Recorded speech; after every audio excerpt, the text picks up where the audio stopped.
আপনারা সকলে কেমন আছেন? আলহামদুলিল্লাহ, আল্লাহ পাকের রহমতে আমিও ভালো আছি। আলহামদুলিল্লাহ নাস্তাইনুহু ওয়া নাস্তাগফিরুহু ওয়া নু'মিনু বিহি ওয়া নাতাওয়াক্কালু আলাইহি ওয়া নাউযু বিল্লাহি মিন শুরুরি আনফুসিনা ওয়া মিন সাইয়্যাতি আ'মালিনা। من يهده الله فلا مضل له ومن يضلل فلا هادي له ونشهد أن لا إله إلا الله وحده لا شريك له ونشهد أن سيدنا وحبيبنا ومولانا محمدا عبده ورسوله الذي أرسله بالحق بشيرا ونذيرا وداعيا إلى الله بإذنه وسراجا منيرا. فقد قال الله تعالى في كلامه المجيد: أعوذ بالله من الشيطان الرجيم. بسم الله الرحمن الرحيم. إن الله وملائكته يصلون على النبي يا أيها الذين آمنوا صلوا عليه وسلموا تسليما. সকলে দরুদ ইব্রাহিম পড়েন। اللهم صل على محمد وعلى آل محمد كما صليت على إبراهيم وعلى آل إبراهيم إنك حميد مجيد. اللهم بارك على محمد وعلى آل محمد كما باركت على إبراهيم وعلى آل إبراهيم إنك حميد مجيد. সকল প্রশংসার মালিকানা কার? আপনারা কি আল্লাহর সাথে রাগ করছেন? তাহলে আওয়াজটা আস্তে হবে না জোরে হবে? যেভাবে বলার দরকার একটু বলেন তো। বিশাল আকাশ কার? জমিন কার? আমরা কার? আইন চলবে কার? প্রশংসা করবেন কার? সে আল্লাহ যেন সকলে পড়েন আলহামদুলিল্লাহ। রব্বানা লাকাল হামদ হামদান কাসীরান তাইয়্যিবান মুবারাকান ফীহি। আমরা আমাদের মহান মালিকের দরবারে সেজদাবনত হয়ে মুনাজাত করছি, আল্লাহ দয়া করে আজকের এই মাহফিলকে আপনি কবুল করেন। এই গ্রামে, এই মহল্লায়, এই পাড়ায়, এই অঞ্চলে, এই জনপদে যত নাম জানা অজানা, নতুন পুরাতন কবর আছে, আল্লাহ সকল কালিমাগুলি মানুষের কবর আযাব মাফ করে দেন। আজকের মাহফিলে যারা উপস্থিত সকলের বংশের কবর আযাব মাফ করেন। যে যত দূর থেকে এসছেন আল্লাহ কদমে কদমে নেক দান করে দেন। যাদের টাকায়, যাদের পয়সায়, যাদের বুদ্ধিতে আজকের আয়োজন, আল্লাহ দয়া করে তাদের জন্য, তাদের আব্বা আম্মার জন্য জান্নাতে একটা করে ঘর বানায় দেন। আজকের প্রোগ্রামে পূর্ব হিঙ্গুলি বাদামতলা এলাকাবাসীর উদ্যোগে আজকের এই তাফসীরুল কোরআন মাহফিল সভাপতিত্ব করছেন আমার অত্যন্ত পরিচিত মুখ, আমার ভালোবাসার মানুষ, শিক্ষাবিদ জনাব মোহাম্মদ সিরাজ উদ্দিন। তিনি আমাদের প্রিয় স্যার। আমরা দোয়া করছি আল্লাহ যেন আমাদের সভাপতির হায়াতকে লম্বা করে দেন। আজকের প্রোগ্রামে অতিথিদের মধ্যে আছেন প্রধান অতিথি আমার পরিচিত মুখ মোহাম্মদ দিদারুল আলম মিয়াজি। বিশেষ অতিথি মোহাম্মদ নুরুল হুদা হামিদি।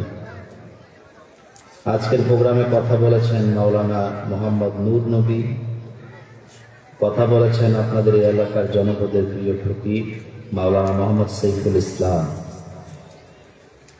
কথা বলে গেছেন লম্বা সময় এই জনপদের প্রিয় বক্তা হযরত মাওলানা নিজামুদ্দিন আনসারী।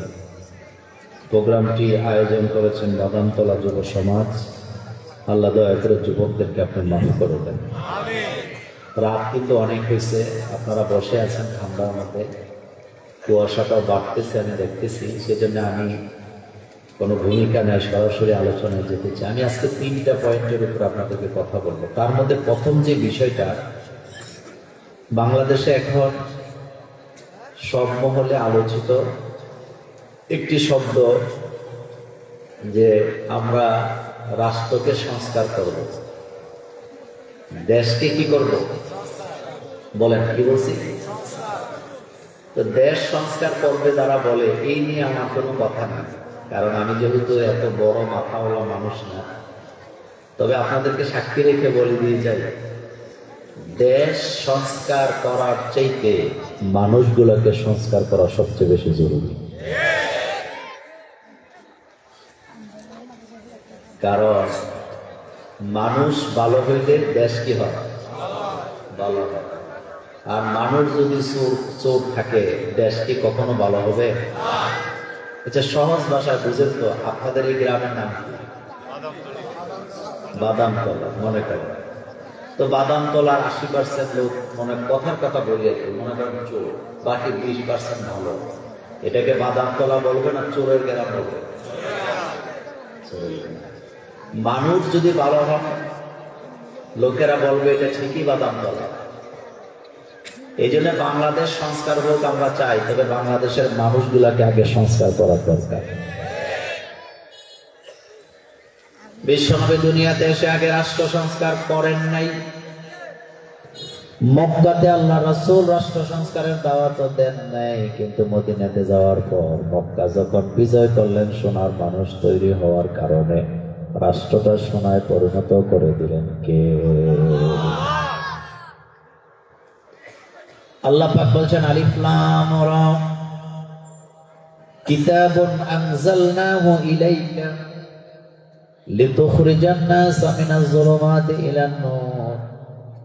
নবী, আপনার উপরে কিতাবটা আমি নাযিল করলাম, কোরআন নাযিল করেছি, যাতে করে মানব মণ্ডলীকে অন্ধকার থেকে আলোর দিকে নিয়ে আসতে পারেন।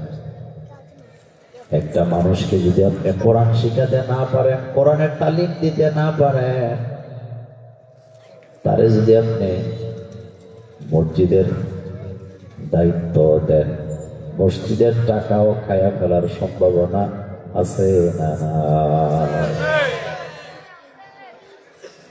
কোরআনের কর্মী বানানো ছাড়া আপনি চুরি বন্ধ করাতে পারবেন না।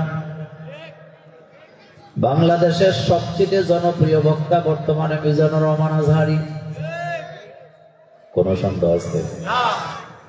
যশোরে মাহফিল একটা করছে, এটা তার 2য় মাহফিল। আমরা বলি নাই, মিডিয়ারা নিজেরাই বলছেন 15 লক্ষ মানুষ হবে। ওইটা নিয়ে আমার কথা নাই, কিন্তু আজহারীর মাহফিলে তো বাছাই করা শুধু কোরআনের কর্মীরা যায় নাই, সব দলের সব জায়গার লোকেরা যাওয়ার কারণে ওই জায়গায় মোবাইল চুরি, চেন চুরি, ছিনতাইকারী সেখানে আছে না? 300 মামলা হয়েছে। কয়শো? এত বড় বিশাল মাহফিল, সবাই তো মাহফিল শুনতেছে। 300 জিডি হয়েছে। কারো মোবাইল নাই, কারো ঘড়ি নাই, কারো আংটি নাই, কারো চেন নাই, কারো স্বর্ণের জিনিস নাই, মানি ব্যাগ নাই। তাইলে বোঝা গেল কোরআনের কর্মী না বানাইলে চুরি বন্ধ করা যাবে না। কারণ চোরের তো কোনো শ্বশুর বাড়ি নাই। চোরকে যদি শাশুড়িয়ে দেশি মুরগার রাত খাওয়াইয়া শোয়ায়, এতে গরুর ডাক শুনলে মাথা খারাপ হয়, এতে এখন আর শ্বশুর বাড়ির কথা মনে থাকে না, শ্বশুর বাড়ির গরু নিয়ে বাইকা যায়। এবং চোর আছে না? চোরের কি নাই? শ্বশুর বাড়ি নাই, মানে চোরের জন্য মসজিদও নাই, মাদ্রাসাও নাই, মাহফিলও নাই, জেনে যায় হেনেই চুরি করে। আমার মনে আছে কুমিল্লা পুলিশ লাইনের মাঠে গেছিলাম ঈদের নামাজ পড়ার জন্য। ঈদের নামাজে এসপি সব হয়েছে, আড়াই সব আসছে, এডিশনাল এসপিও আসছে, ডিসি আইছে, এডিসি আইছে, ওসি আইছে, পুলিশের বিভিন্ন পদের এসআইরাও আসছেন। ঈদের নামাজ সবাই পাঞ্জাবি পরে আসছে নামাজ পড়ার জন্য, কিন্তু ওই জায়গায় একটা পকেট মাইরও ঢুকছে। পকেট মাইরেরও মাথায় টুপি আছে, পাঞ্জাবি আছে, কিন্তু সমস্যা ওই জায়গায়। সমস্যাটা হলো আমি যখন বক্তৃতা দিতেছিলাম হঠাৎ করে একটা ঝামেলা হয়েছে, পরে দেখলাম চোর ধরছে। তবে চোরের কামটা কি করছে জানেন নেই? চোর যায় এসপি সাহেবের পকেটে হাত দিছে। মনোযোগ আছে আপনাদের? খেতে ঈদের নামাজ পড়তে আইসা কার পকেটে হাত দিছে? এসপি সাহেব তো আমার মতো বোকা না, উনি একটা জেলা চালায়, বলা ঠিক না? এভাবে হাতটা ধরছে, চোরা যাইতে পারে না। দুই পুলিশ এসে তারে ধরে নিয়ে কয়, বেটা ঈদের নামাজ আইছ, পকেট মারো কেন? কয়, স্যার আমার মাইরেন না, আমার কামই তো এটা। আমার জন্য ঈদের নামাজে কি আর মসজিদ কি আর মাহফিল কি? কথা ঠিক না? কথাটা কেন বললাম আগে শোনেন। যারা চুরি করে অভ্যাস, ঈদগাহ গেলেও করে, মাহফিলে গেলেও চুরি আছে না? আওলাদের রাসূলের মাহফিলের নাম শুনছেন আপনারা? আন্দরকিল্লা শাহী জামে মসজিদের খতিবের বাড়িতে একটা মাহফিল হয় 5 দিন ব্যাপী। ওনার মাহফিল থানার পাশেই, বিরাট বড় মাঠ। আমি প্রত্যেক বছর সেখানে যাই। প্রথম বছর গেছি মাহফিলে, ভুল রাস্তা দিয়ে ঢুকছি, আমার সহকারীর মোবাইল নিয়ে গেছে। কোথেকে গেছে? মাহফিল থেকে। কোথেকে? তাহলে বোঝা গেল মাহফিল টাফিল চোরের কাছে কিছুই নাই, হাতে চুরির দান্দা থাকে। পক্ষান্তরে কুমিল্লাতে কয়দিন আগে একটা সম্মেলন হয়ে গেছে, আমিও সেখানে ছিলাম। লাখখানেক মানুষ সেখানে উপস্থিত ছিল। কুমিল্লার ঈদগাহ ময়দানে হাজার হাজার নারীরা ছিল। সম্মেলনের পরে একজন নারীর চেইনও হারায় নাই, কারো জুতো হারায় নাই, মোবাইলও হারায় নাই। বরং উল্টা ঘোষণা হয়েছে, ধাক্কা ধাক্কিতে বের হইতে যে 8টা মোবাইল পড়ে গেছে, এগুলা স্টেজে দিয়ে গেছে। যাদের মোবাইল প্রমাণ দিয়া নিয়ে যাবেন, এটার দ্বারা প্রমাণ হয় কোরআনের কর্মে ছাড়া চুরি বন্ধ করা যায় না।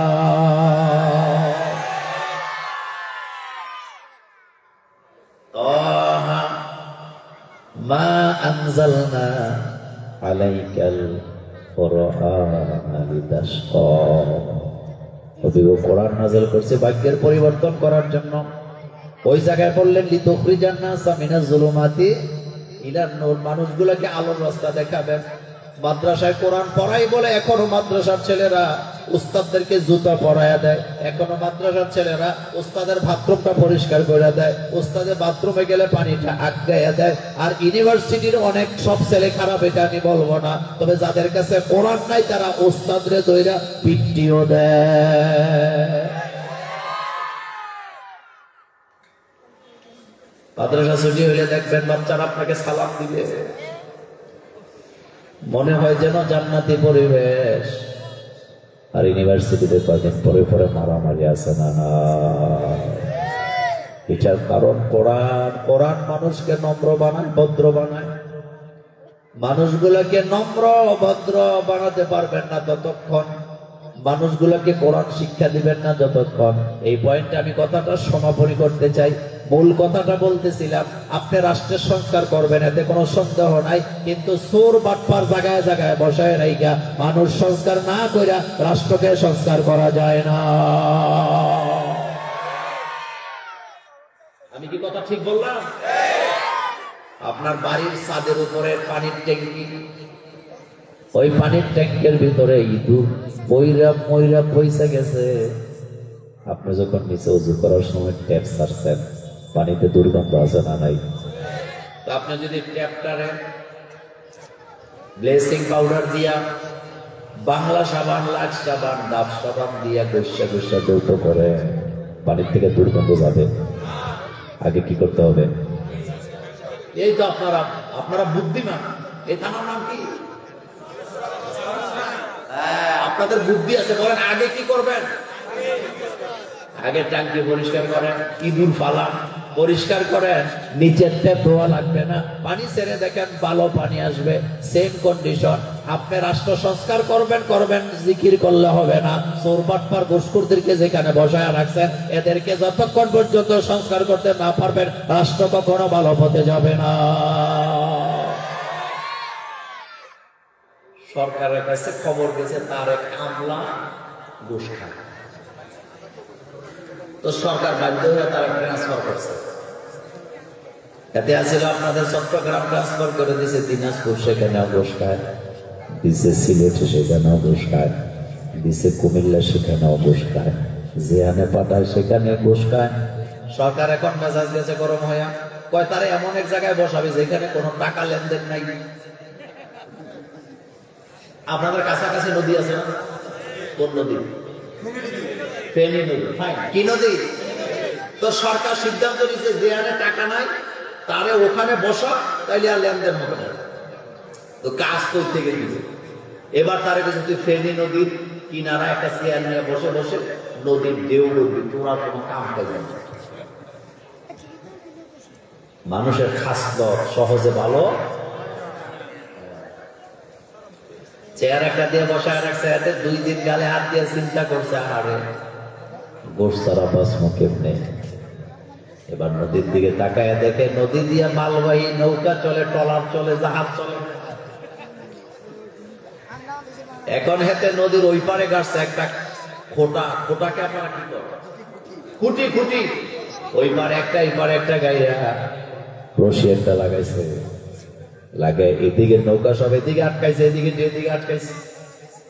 নৌকালারক আমরা মাল নিয়ে ফেনী থেকে ঢাকা যাব, চাঁদপুর যাব, দিনাজপুরে যাব, অমন জায়গায় যাব, আমাদের নৌকা স্যার কয় হবে না, সরকার আমার দায়িত্ব দিছে দেই গোনার, তোরা আইলে গেলে দেউ গনা যায় না, ডিস্টার্ব হয়। সরকার দায়িত্ব দিছে, ভাইজামি করো, জায়গায় বসে থাকবে না। কয়দিন? কয় যতদিন না পারি অতদিন। এবার যে নৌকাওয়ালা 200 দেয়, 500 দেয়, তারে কোথা কয় না, তারে কি করে? ঘোষ এখন বাড়ছে না কমছে? সরকারের কাছে খবর গেছে, কি আমলারে বসাইছে না, তো নদীর পারেও ঘোষ খায়। সরকার মাথা খারাপ, ওখানে ঘোষ আইলো কেমনে? কয় এমনি এমনি। আপনি প্রত্যেকটা ঘুষখোরকে থানায় বসাইয়া, শিক্ষাঙ্গনে বসাইয়া, স্বরাষ্ট্র মন্ত্রণালয়, পররাষ্ট্র মন্ত্রণালয়, শিক্ষা মন্ত্রণালয়, সকল জায়গায় ঘুষখোরদেরকে বসাইয়া, বাণিজ্য মন্ত্রণালয়ে ঘুষখোর বসাইয়া, বিচারালয়ে ঘুষখোর বসাইয়া আপনি রাষ্ট্রকে সংস্কার করতে পারবেন না। আপনারা কি আমার সাথে একমত? সংস্কার করতে হলে মানুষগুলোকে বেলালের মতো, খাব্বাবের মতো, উমরের মতো মানুষ বানাতে হবে। আমি কথা লম্বা করতে চাই না, এই পয়েন্টে আমার কথা শেষ।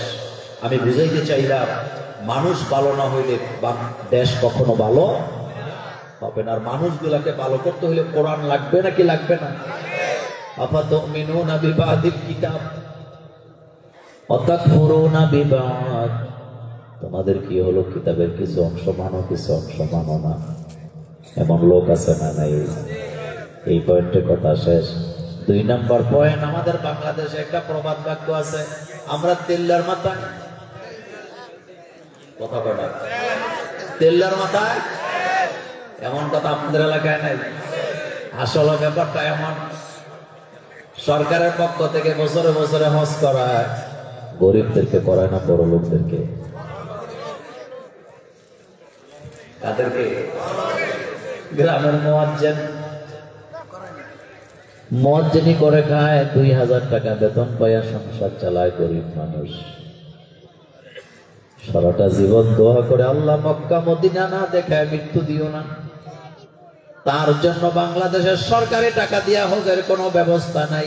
আমলা কামলা যারা কলমের কোষা দিয়া কোটি কোটি টাকা চুরি করে খায়, যারা ঘুষ খায়া বাড়ি গাড়ি করে, তাদের জন্য সরকারি টাকায় হজের ব্যবস্থা আছে না?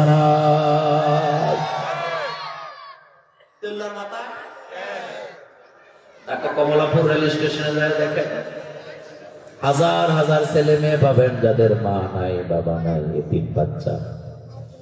তাদের জন্য রাজুকের কোনো বিল্ডিং নাই, প্লট নাই, ফ্ল্যাট নাই, বরাদ্দ নাই। কিন্তু বাংলাদেশের আমলা কামলা, চোর বাটপার, ঘুষখোরগুলোর জন্য রাজুকের পক্ষ থেকে অল্প টাকায় ফ্ল্যাট, প্লট বরাদ্দ আছে না? তেল্লার মাথায় জুমার দিনে দোয়া পড়াইতে যান আপনারা, খতিব সাহেবের 1000 টাকার নোট দেয়, কিন্তু মুয়াজ্জিনের দিকে কেউ তাকায় না। টাকা আসলে কার দরকার? খতিবদেরকে তো আল্লাহ ভালোই রাখছে, খতিবরা আবার রাগ করে না, আমি কথাটা বুঝাইতেছি।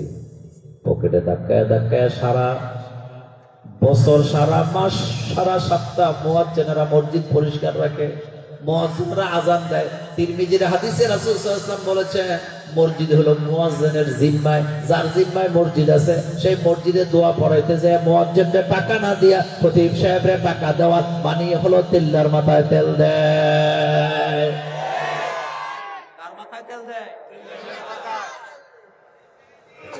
আমি মোল্লা নাজিমকে এক বেলা না খাওয়াইলে জাহান্নামে যাবেন, কোরআন হাদিসের কোথাও নাই। আপনাদের স্যারেরে না খাওয়াইলে জাহান্নামে যাবেন, কোরআন হাদিসে নাই।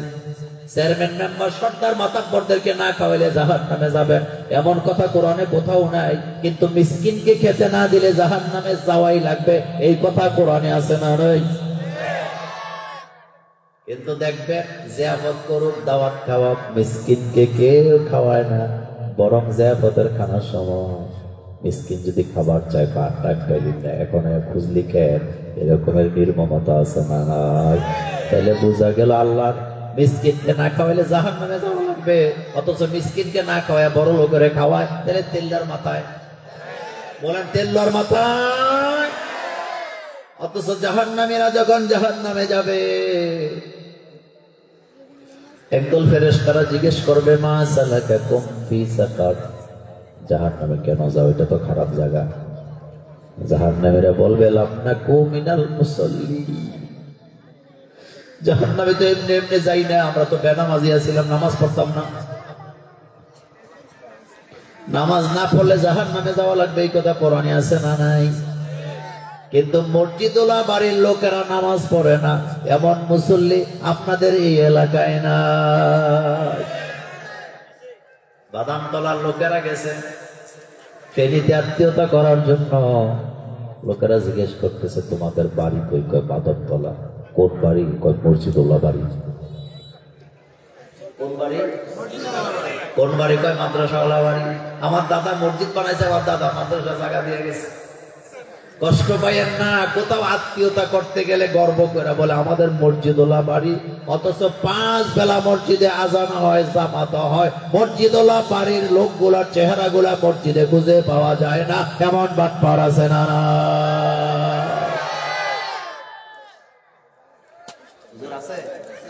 আপনাদের এলাকায় নাই? আবার গর্ব করে আমার দাদা জায়গা দিয়ে গেছে মসজিদের। নামাজ না পড়া মসজিদওয়ালা বাড়ির লোক যদি জান্নাতে যাইতে পারত, তাহলে আবু জাইলা কি দোষ করছে? আবু জাইলা নাম আছে, এদের বাড়ির পাশে কাবা আছে না নাই? পৃথিবীতে যত মানুষের বাড়ি ছিল, সবচেয়ে কাছে ছিল আবু জাইলের বাড়ি কাবা ঘর থেকে। তো কাবা ঘরের পাশে আবু জাইলের বাড়ি, এতে কি জান্নাতি না জাহান্নামী? এটা মোল্লার কথা না, আল্লাহর কথা। তাহলে বোঝা গেল মাদ্রাসাওয়ালা বাড়ি, মসজিদওয়ালা বাড়ির লোক হলেই জান্নাতে যাওয়া যায় না। জান্নাতে যাইতে হলে নামাজের দরকার আছে না? কিছু কিছু মা বোন আছে ছেলেরে মাদ্রাসায় পড়ায়, কিন্তু নিজে নামাজও পড়ে না, পর্দাও করে না। কথা কয় না? আসেনি? আপনাদের এই এলাকায় ছেলে কোথায় পড়ায়, কিন্তু নিজে নামাজও পড়ে না, পর্দাও করে না। কিছু বাপ আছে ছেলেরে মাদ্রাসায় পড়ায় ঠিক, নামাজও পড়ে না, পর্দাও করে না। মনে মনে চিন্তা করে কিয়ামতের দিন ছেলের লেজ ধরে জান্নাতে চলে যাবে। এত সোজা না। ছেলের পরিচয়ে আখেরাতে মুক্তি পাওয়ার কোনো সুযোগ নেই। ছেলের পরিচয় দিয়া যদি জান্নাত পাওয়া যাইত, তাহলে হযরত ইব্রাহিম আলাইহিস সালামের আব্বা আম্মা কি দোষ করছে? বাপের পরিচয় দিয়া যদি জান্নাতে যাওয়া যাইতো, নূহ আলাইহিস সালামের ছেলেও যাইতো। সুতরাং বাপের পরিচয়, ছেলের পরিচয় দিয়া জান্নাতে যাওয়ার কোনো সুযোগ নাই। স্বামীর পরিচয় যাওয়া যাবে না। স্বামীর পরিচয় যদি জান্নাতে যাওয়া যেত, লূত আলাইহিস সালামের স্ত্রীও জান্নাতে চলে যেত। স্ত্রীর পরিচয় যাওয়া যাবে? কথা বলেন কেন? কিছু কিছু পরিবার আছে স্ত্রীটা নামাজ পড়ে কিন্তু স্বামী নামাজ পড়ে না। তো স্ত্রীর পরিচয় দিয়েও জান্নাতে যাওয়া যাবে না। স্ত্রীর পরিচয় দিয়ে যদি জান্নাতে যাওয়া যেত তো ফেরাউনও জান্নাতি হইত, কারণ ফেরাউনের স্ত্রী জান্নাতি না জাহান্নামী। এটা কার কথা? সুবহানাল্লাহ পড়েন। তাহলে কারো পরিচয় দিয়ে কেউ জান্নাতে যেতে পারবে না। আপনাদেরকে এই নোয়াখালীতে গেছি মাহফিল করতে শ্যামবাগের দিকে, বড় দলের বড় নেতা মুসাফা করতে হয়, তো মোল্লা ভাই দোয়া করে আপনাদের লেজ দুইরা যাতে জান্নাতে যাইতে পারি, এতে আমাদের লেজ দুইরা জান্নাতে তো আমাদের লেজ আছে।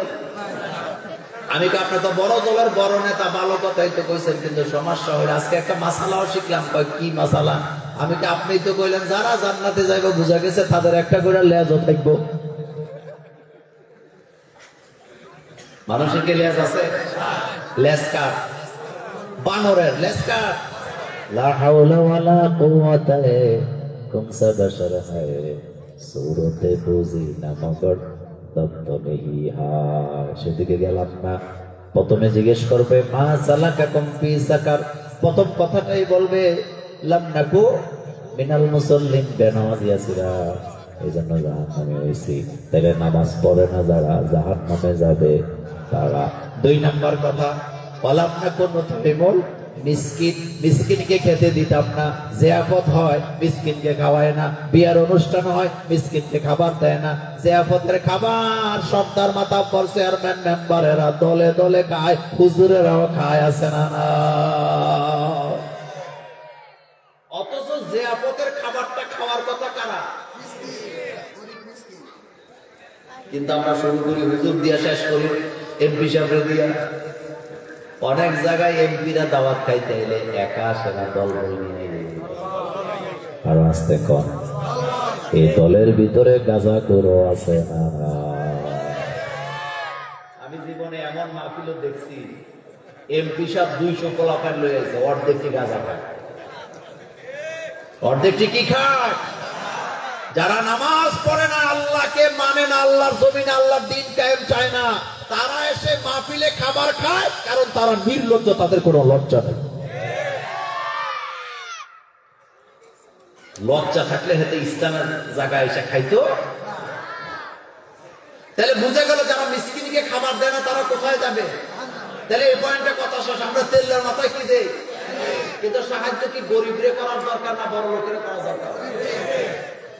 আপনি তো মিসকিনকে খাওয়াবেন, আপনি তো এতিমকে খাওয়াবেন।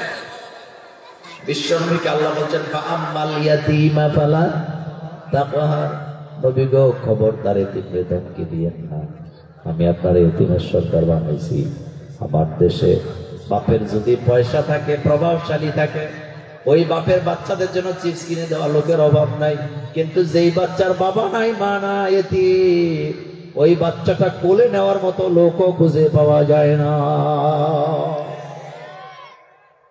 কবি কি সুন্দর করে বলেছেন, বুলাও বুলাও হস্ত এতিমের শিরে, দুলাবালি জেরে দাও খোলো কাটা দিরে। দেখো যদি এতিমের মলিন বদন, নিজের সন্তানের দিকে তখন তাকায়ও না। জেঠারা চাচারা সুযোগ পাইলে এতিম বাচ্চাদের জায়গা জমি সব কিল্লা খায়, এমন চাচা যেটা আমাদের বাংলাদেশে না। আপনাদের এলাকায় কত বাড়ির সীমানা নিয়ে ধাক্কাধাক্কি নেই? নাই নাই। বাইরে বাইরে বাড়ি নিয়ে ঝগড়া আছে না? নাই। 3টা পাপের শাস্তি আল্লাহ দুনিয়াতে দিবে না, দিয়ে মৃত্যু দিবে না। জোরে বলেন কয়টা? তার ভিতরে একটা হলো রক্তের সাথে যারা বেঈমানি করে, আত্মীয়তার সম্পর্ক যারা ছিন্ন করে। আল্লাহর হাবিব বলেন দুনিয়াতে শাস্তি না দিয়ে তাদেরকে মৃত্যু দিবে না। ভাই হইয়া বাইরে ঠকাইছে, ভাই হইয়া বোনের অংশ মাইরা খাইছে, তাদের শাস্তি দুনিয়াতে আছে না? আখিরাতেরটা তো জমা আছে, দুনিয়াতেও কি হবে? শাস্তি।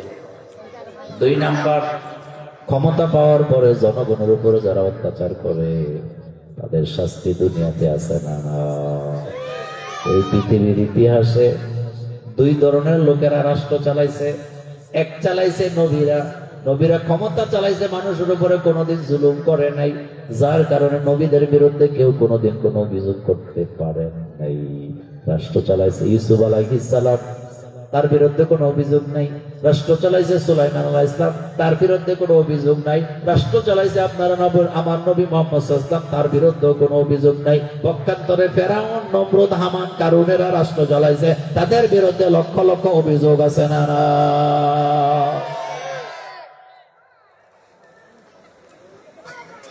নবীরা ক্ষমতা পাইয়া কারো উপরে কখনো জুলুম করে না, কিন্তু তাদের বিপরীতে যারা ক্ষমতা পাইছে জুলুম করছে না, শাস্তি দিছে কে?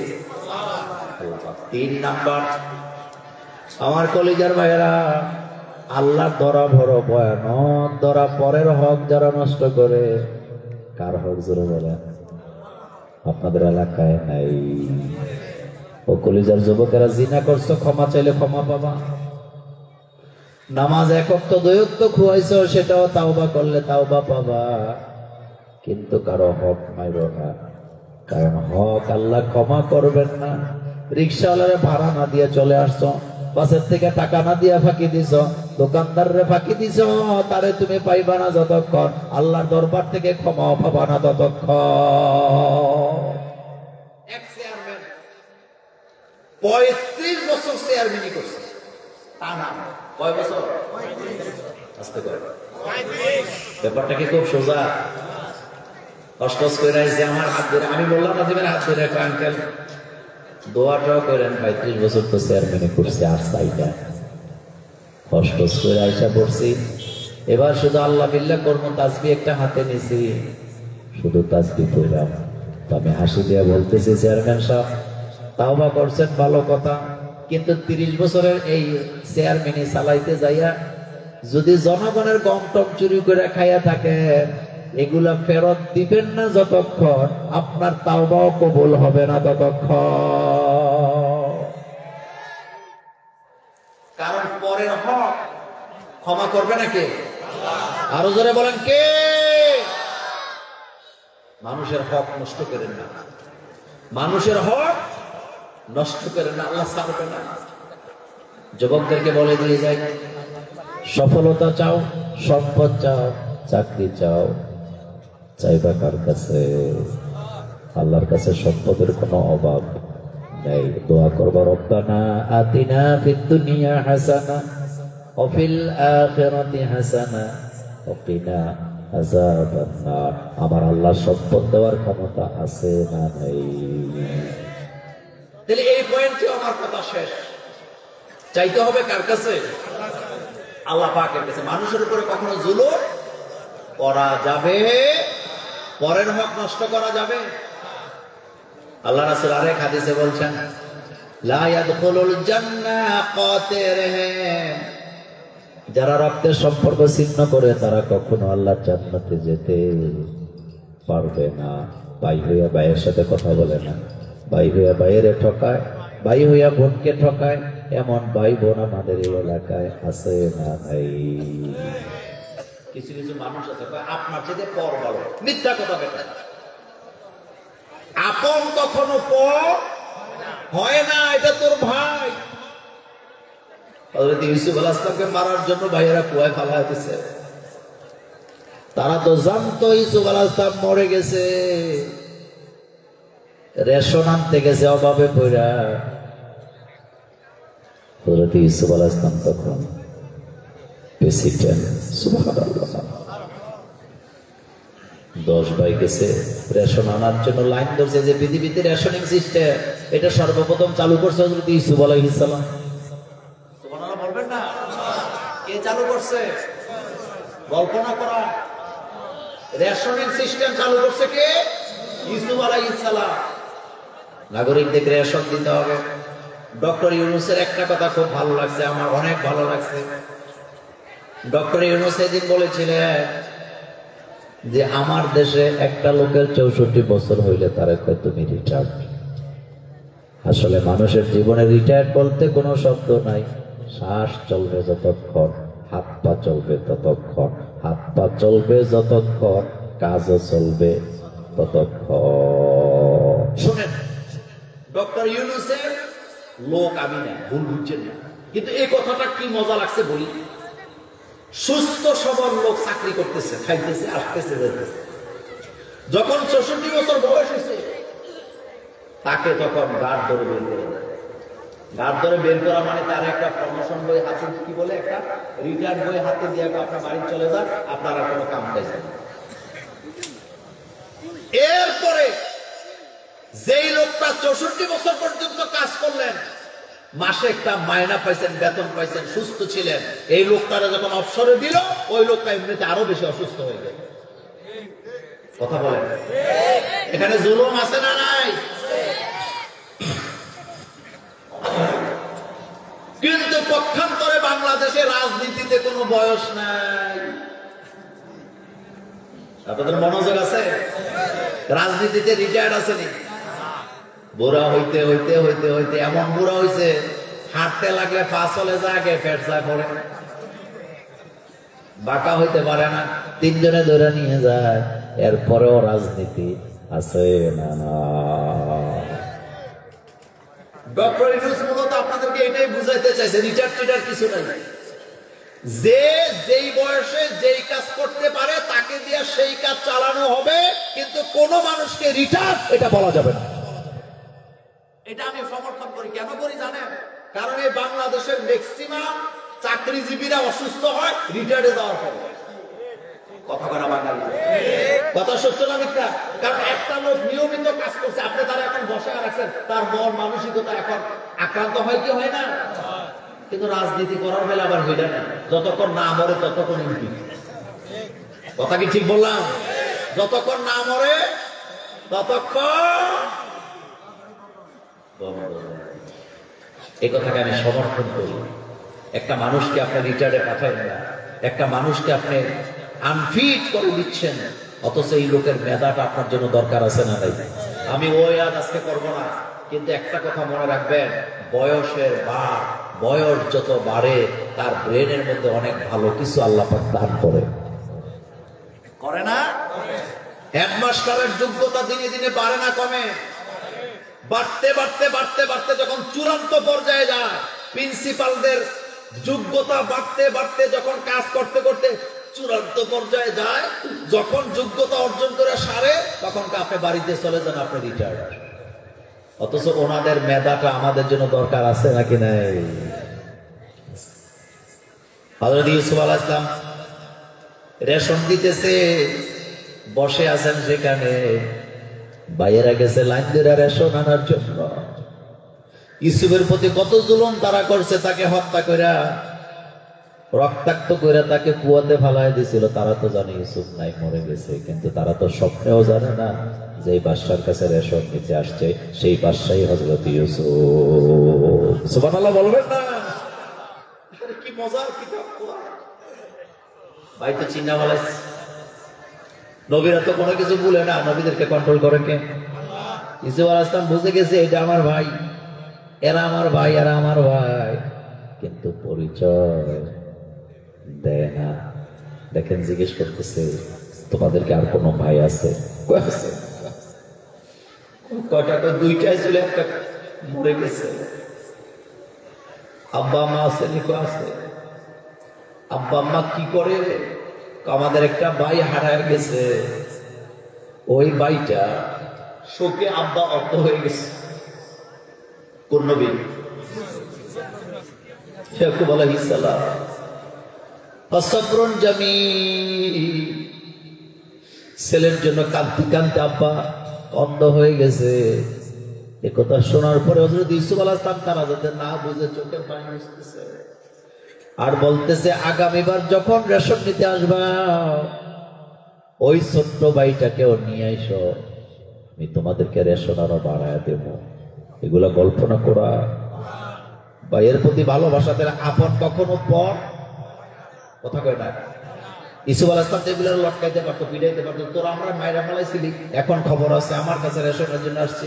কিন্তু না, এটা বলতেছে না, তোমার ওই ভাইটাকে নিয়ে আইসো, আমি রেশন বাড়ায় দেবো। তারা যায় ইয়াকুব আলাইহিস সালামের কাছে, কয় আব্বা আমাদের ছোট ভাইকে সাথে দিয়ে দেন।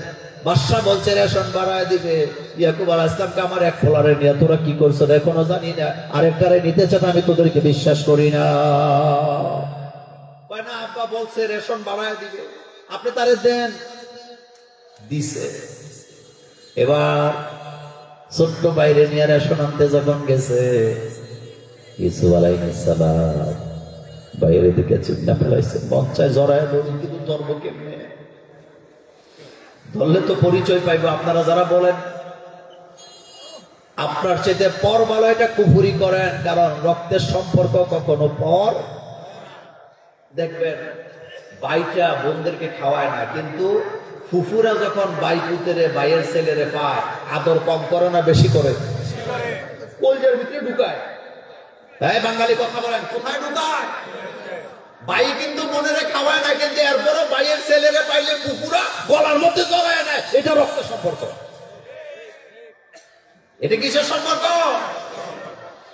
বাপমারে ছেলেরা খাওয়ায় না, কিন্তু নাতি নাতনিরা যখন দাদার কাছে যায়, পৃথিবীর সবচেয়ে মধুর সম্পর্ক এই জায়গায়। দাদা দাদি সবচেয়ে নিরাপদ জায়গা।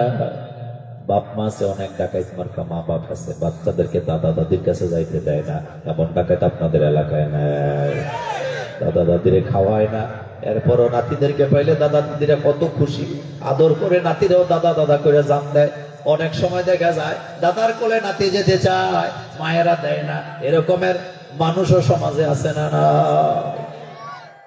নিয়ে গেছে রেশন আনার জন্য, লাইনে দাঁড়াইছে। হযরত ইউসুফ আলাইহিস সালামের কর্মচারীদেরকে চোখ দিয়ে ইশারা দিছে, আমার ভাইরে তোমরা আটকাও। তো আটকাইবো কেমনে? কোনো লোক দিত নাই, রাস্তা তো নাই। এবার রেশনের দিতেছে যেই বাটি দিয়া, সেই ছোট্ট ভাইয়ের বস্তার ভিতরে বাটিটা ঢুকাই দিছে। সুবহানাল্লাহ। কি ঢুকাইছে?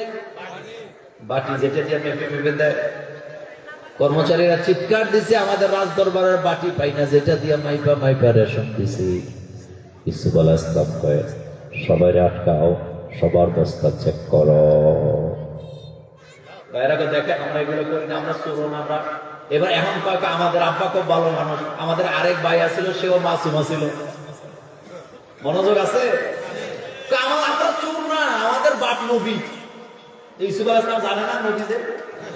এখন বাপের পরিচয় কেন দিতেছে? ইউসুফ আলাইহিস সালামকে নবী, এটা ঠিক আছে, কিন্তু তোমাদেরকে চেক করা হবে।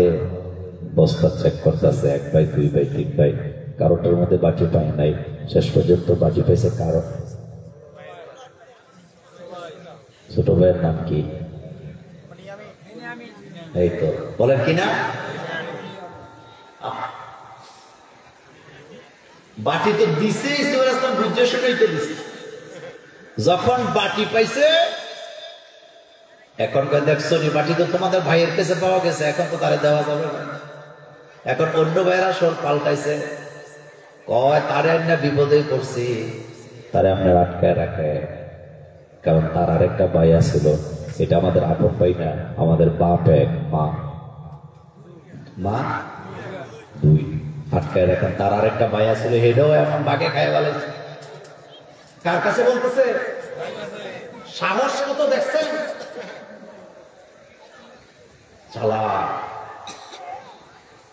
তার আরেকটা ভাই ছিল, ওরে বাগে খেয়ে ফেলেছে, ওর কারণে আমরা বিপদে পড়ছি, এখন ওর কারণে আবার আজকে বিপদে। তারা রাখা দেন বস্তা শুদ্ধা বাইকে নিয়ে অন্য রুমে গেছে। ইউসুফ আলাইহিস সালাম চোখ দিয়ে ইশারা দিছে, ভাই তুই কাঁদতিস না, আমি তোর ভাই ইউসুফ।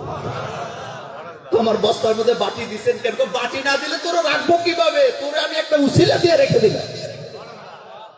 সুবহানাল্লাহ বলবেন না? কিন্তু ইউসুফ আলাইহিস সালাম তো জানে আব্বা তো পাগল হয়ে যাবে। যখন শুনছে ইয়াকুব আলাইহিস সালাম কাঁদতে কাঁদতে অন্ধ হয়ে গেছে ইউসুফের সঙ্গে, ইউসুফ নবী নিজের জামা খুলছে, খুললা ভাইদের হাতে দিচ্ছে, দিয়ে কয়ে জামাটা নিয়া আব্বারে দিবি। কাকে দিবি? আমি কিন্তু ঘটনা বলতেছি না, আমি আপন যে কখনো পর হয় না, এটা আমি আপনাকে বুঝাইতেছি। আপনি ঢাকা শহরে বাড়ি করছেন, চট্টগ্রামে করছেন, বাড়িয়ারহাটে করছেন, আপনার আপনজন কখনো পর হয় না। আপনার লাশটা যেদিন এলাকায় আসবে, আপন লোকেরাই দইরা তোমার কবরে নামাবে। কথা ঠিক না? তুমি এমন বড় ব্যবসায়ী হইছো, নেতা হইছো, এলাকার রক্তের লোকদেরকে চিনো না, এরাই তোমার জানাজা পড়বে, এরাই তোমার লাশটা কাঁধে কইরা কবরে নিয়ে যাবে। জামা দিছে, কোথায় মিশর, কোথায় কেনান, কোথায় কেনান, কোথায় মিশর। মিশরের থেকে কেনানের দিকে যাইতেছে জামা নিয়া। হযরত ইয়াকুব আলাইহিস সালাম ঘরের মহিলাদেরকে বলতেছে, আমি তো আমার ইউসুফের শরীরের গন্ধ পাইতেছি। পারতো জামা যত কাছে আসে গন্ধ তত বাড়ে। আমি তো আমার ইউসুফের গন্ধ পাইতেছি। জামা নিয়ে চোখের উপরে রাখছে, আল্লাহ রাব্বুল আলামিন ইয়াকুব আলাইহিস সালামের চোখ ভালো করে দিয়েছে। আল্লাহু আকবার। আমি কথা লম্বা করতে চাই না, এই কথা কখনো বলবেন না যে আপনার চেয়ে পর ভালো, বরং আপন কখনো পর হয় না। আল্লাহ রাসূল বলেন, রক্তের সম্পর্ক ছিন্নকারী আল্লাহর জান্নাতে যেতে পারবে না। আমার আব্বা বলতেন, শহরে যারা বাড়ি করে গ্রামের খোঁজ খবর নেয় না, তারা মরার পর ঠিকই তাদের লাশটা গ্রামে আনে। কথা ঠিক না? গ্রামের দরিদ্র লোকগুলোর খবর নেয় না, এতে কোটিপতি। গ্রামের লোকেরা আমাদের দেশে এত কোটিপতি আছে, কোনোদিন আসে না, কিন্তু মরার পরে কি আসে বলেন? গ্রামের মানুষ এত সহজ সরল, এরপরও তা জানা যায় যে তার জন্য দোয়া করে। আপনাদেরকে সতর্ক করলাম, কখনোই রক্তের সম্পর্কের সাথে বেইমানি করবেন না। এই যে গ্রামের লোক, তারাই আপনার জানাজা দিবে। আপনি দল করেন ভিন্ন, কোনো সমস্যা নাই, কিন্তু মরার পরে আমাদের দল কয়টা? আপনি এমন ভাবে রাজনীতি করবেন, আপনার দ্বারা যেন এলাকার কারো উপরে কোনো জুলুম না হয়। আপনি মরার পরে দেখবেন জানাজায় লক্ষ লক্ষ লোক হাজির হবে। আপনি যদি মানুষকে কষ্ট দিয়া যায়, মরার পরে লোকেরা বলবে আল্লাহ করে আযাবের থেকে বাঁচাইছে। আল্লাহ রাসূল দাঁড়ায় আছে, একটা লাশ নিয়ে যাওয়া হয়। বিশ্ব নবী রাহমাতুল লিল আলামিন বলতেছেন, ওয়াজাবাত, ওয়াজিব হয়ে গেল। কিছুক্ষণ পর আরেকটা লাশ নিয়ে যাওয়া হলো। ভালো মানুষের, খারাপ মানুষের, দুই ধরনের। ভালো মানুষের লাশ নিয়ে যাইতেছে, রাসূল কয় ওয়াজাবাত। মন্দ লোকের লাশ নিয়ে যাইতেছে, রাসূল কয় ওয়াজাবাত। সাহাবায়ে কেরাম কয়, রাসূল গো, ভালো মানুষের বেলা বললেন ওয়াজাবাত, ওয়াজিব হয়ে গেছে। খারাপ মানুষের বেলায় বললেন ওয়াজাবাত, ওয়াজিব হয়ে গেছে। পার্থক্য কি? আল্লাহর নবী বললেন, যে লাশটা প্রথম গেল তোমরা বলছো ভালো, এই জন্য আল্লাহর জান্নাত ওয়াজিব হয়ে গেছে। দ্বিতীয়বার খারাপ লাশ নিয়ে গেছে, তোমরা বলছো লোকটা খারাপ ছিল, ওয়াজাবাত, জাহান্নাম ওয়াজিব হয়ে গেছে। জোর করে স্বীকারোক্তি আদায় করা, এটা রিমান্ডে নেওয়ার মতো। ইমোশনালি ব্ল্যাকমেল করা। আপনার জানাজায় আমি গেছি, আপনি আমার জনগণের মতো জ্বালাইছেন, আমার বিরুদ্ধে 10টা মামলা দিচ্ছেন, আমার টাকা মাই রেখাইছেন, আমার জমি আইল ডাকাইছেন, আমার বাড়ির সীমানা দখল করে রাখছেন। তা আমি তো গেছি জানাজা পড়তে। এখন যদি আমাদের খতিব সাহেব কয়, বলেন তো লোকটা ভালো ছিল না খারাপ ছিল, তো আমি কি বলবো? এটার রিমান্ডে নিয়ে বলা আর কি নিয়ে বলা। কয়েকদিন আগে এক জায়গায় মাহফিলে গেছি, তো মাহফিলে গেছি, আমার আগে সভাপতি সাহেব বক্তৃতা দিলেন। ভালো কথা, দেখ সভাপতি সাহেব 10 মিনিট বক্তৃতা দেওয়ার পরে এখন বলতেছে, মোল্লা ভাই যদি আমার অনুমতি দেয় আমি 2-3 মিনিট কথা বলতে চাই। মনোযোগ আছে আপনাদের? এর আগে কয় মিনিট বলছে, এখন কি বলতেছে? মোল্লা ভাই যদি অনুমতি দেয় আমি আরো 2 মিনিট কথা বলতে চাই। আমি এখন কি বলবো বলেন? আমি আপনি বলতে থাকেন, টু বি কন্টিনিউ। এখন উনি কথা বলতে আছে, পরে মাহফিল কমিটি পাঞ্জাবি ধরে নিচের দিকে টেনে আছে। তো বলেন তো, আমি যে ওনার অনুমতি দিলাম, এখন উনি রাগ করে বলতেছে তোমরা আমার পাঞ্জাবি টানো কেন? হুজুরে আমার অনুমতি দিতে। আচ্ছা, আমি অনুমতি দিছি না রিমান্ডে যেয়ে দিছি? জানাজা পড়তে আইছি, হেতে আমার জ্বালায় কলজা ছিঁড়ে দিয়ে গেছে। আপনি বলতেছেন লোকটা ভালো ছিল না খারাপ ছিল, তো আমি কি সবার সামনে বলবো লোকটা খারাপ ছিল? এভাবে বললে হবে না। বরং আপনি মরে গেছেন, আমি মরে গেছি, লোকেরা যদি স্বেচ্ছায় বলা বলি করে আমারে লোকটা খুব ভালো ছিল, মানুষের উপকার করতো, কত ভালো মানুষটা অল্প বয়সে দুনিয়া থেকে বিদায় হয়ে গেল, আল্লাহ রাসূল বলেন এটা বলার কারণে ওই লোকের জন্য জান্নাত ওয়াজিব হয়ে যায়। জুলুমবাজকে ছাড়ে না কে? আল্লাহ। এলাকার গরিব লোকেরা কখনো ধনী লোকের জমি জমা কিনতে চায় না, কিন্তু যারা ধনী গরিব লোকের 2 শতক জায়গা যদি তার জমিনের সাথে থাকে, খেতে এটারে চলে বলে কৌশলে যেভাবে হোক এটা কিন্না মালিক হইতে চায়, এরকমের বড় লোক আপনাদের এই এলাকায় নাই? 3 দিকে বড় লোকের জায়গা, মাঝখানে গরিবের জায়গা।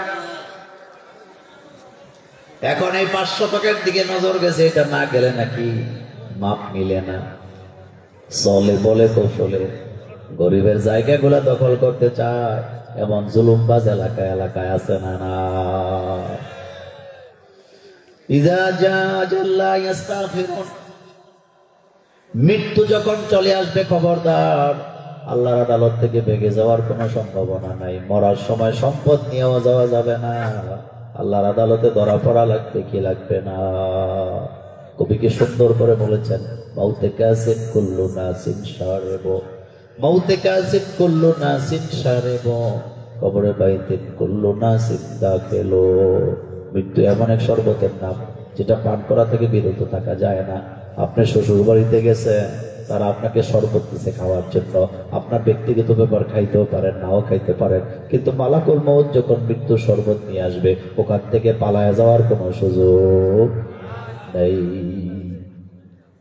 দুনিয়ার কেউ কি আমরা চিরদিন থাকতে আসছি? বলেন থাকতে আসছি? জুলুম করে না। যুবকদেরকে বলে দিয়ে যার একটা কথা, খবরদার নেশা করো না। নেশা করে যারা সমাজ পরিবার নিজের জীবন ধ্বংস করে, তারা আপনাদের এলাকা বোধহয় নেশা নাই? আসতে গেছেন আরো আসতে কম। আহারে, একটা পরিবারে যদি একজন নেশা করে থাকে, পুরো পরিবার কিচ্ছু লাগে না। একটা পরিবার ধ্বংস হওয়ার জন্য একটা নেশা করছে, একটা গ্রাম ধ্বংস হওয়ার জন্য 4টা নেশা করছে। কথা কি ঠিক বললাম? আল্লাহ পাক নেশাকে এমনি এমনি হারাম করে নাই। ইন্নামাল খামরু ওয়াল মাইসিরু ওয়াল আনসাবু ওয়াল আজলামু রিজসুম মিন আমালিশ শাইতান। আল্লাহ বলেন খবরদার, খেল তামাশা নেশার কাছে যায়ও না। বয়স বাড়ে যত, পাগলামিও বাড়ে তত। এমন মানুষ সমাজে আছে না? না। কবি কি সুন্দর করে বলছেন, সেহেল সালে উমরে আজিজাত গুজার, সেহেল সালে উমরে আজিজাত গুজার, মেজাজে তো আজহা লতিফলে নেগার। আমার জীবন থেকে 40 বছর চলে গেছে, আমার জীবন থেকে আদরের 40টা বছর চলে গেছে। এখন আমি খেল তামাশা নিয়ে পড়ে আছি, আল্লাহমুখী নবীমুখী হতে পারলাম না। 20 বছরে দাড়ি রাখা 70 বছরে দাড়ি রাখা কখনো এক হতে পারে না। পারে পারে বলেন তো? 20 বছরে দাড়ি রাখা 20 বছর বয়সে, আর 70 বছর বয়সে দাড়ি রাখা, দুইটা কি এক? 70 বছরে দাড়ি রাখছে মূলত 2 কারণে। একটা হলো গাল গালের সাথে বাঁকা হয়ে গেছে, সেলুনে গিয়া কামাইতে গেলে এখন আর কামাইতে পারে না, গাল টুকিয়া ধীরে ধীরে কামায়। বুড়ো হইতে হইতে এদিক দিয়ে বড়ি গেছে, এদিক দিয়ে বড়ি গেছে। এখন এটা কামায়, সেলুনওয়ালা টিপ দিয়া দৌড়া দৌড়া কামায়। এখন বুড়া মনে মনে কয় কিরে কামাইতে সমস্যা হয়, কয় হ্যাঁ, কয়েকটা বাদ দিয়ে মেশিন লাগাই দেন। মেশিন লাগাইছে, একবারে ছোট করিছে, খারাপ দেখা যায়।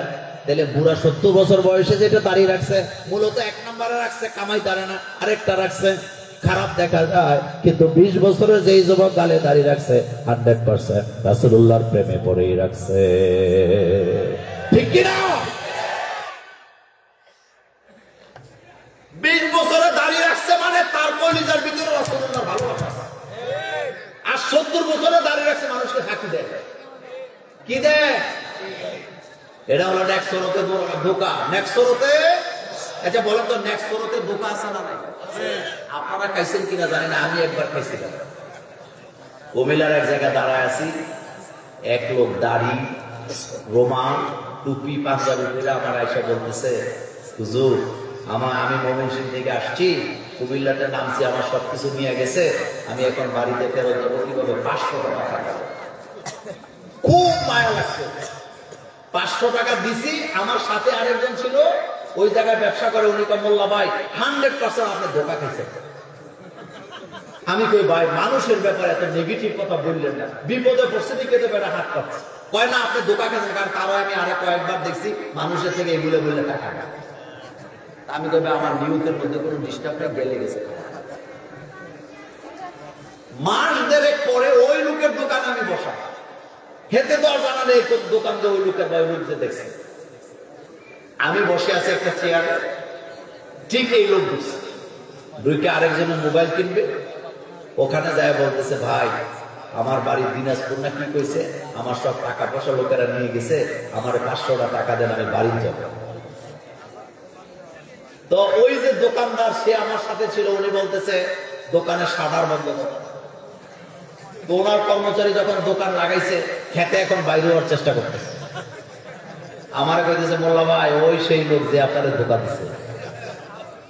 আমি তাকায় দেখছি কি নেক্সটরতে দোকান আছে না নাই। আমি রয়্যাল কোচে করে ঢাকা যাবো, এসি বাস, রমজানে টিভি প্রোগ্রাম আছিল। তো ঢাকা দাউদকান্দি পার হওয়ার পরে একটা পুলিশ চেকপোস্ট আছে, আপনাদের মনে আছে, হাতের বাম পাশে যাইতে। পুলিশে গাড়ি আটকাইছে, বাসের ভিতরে প্যান্ট শার্টওয়ালা, গেঞ্জি পরা অনেক লোক, কারোর কিছু জিগাইল না।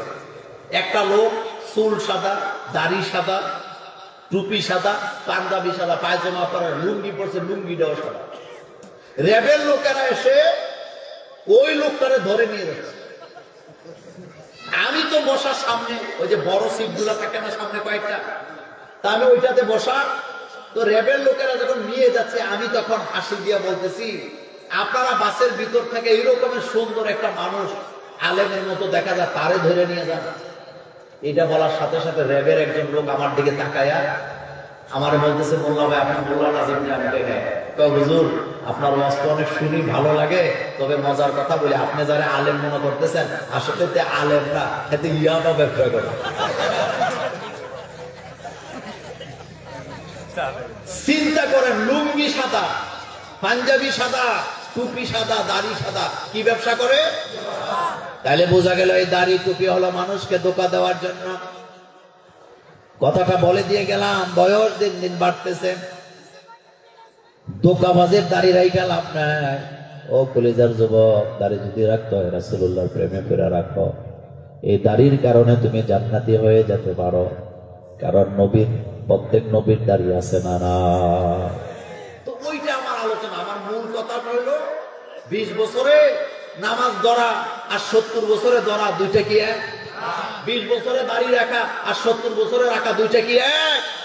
এজন্য এখন থেকে শুরু করতে হবে, আজকের থেকে শুরু করতে হবে।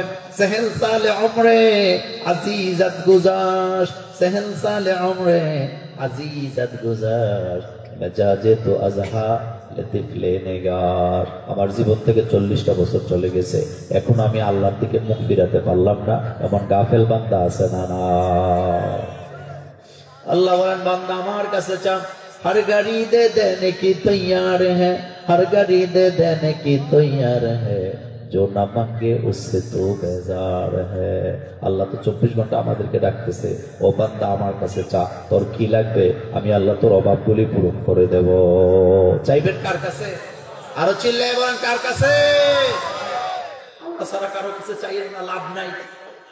কারণ আপনি যার কাছে চান সেও আল্লাহর কাছে চায়, তাহলে সরাসরি চাওয়া দরকার কার কাছে? হৃদয়ের ভিতরে কষ্ট আছে, আল্লাহর কাছে চাইবেন।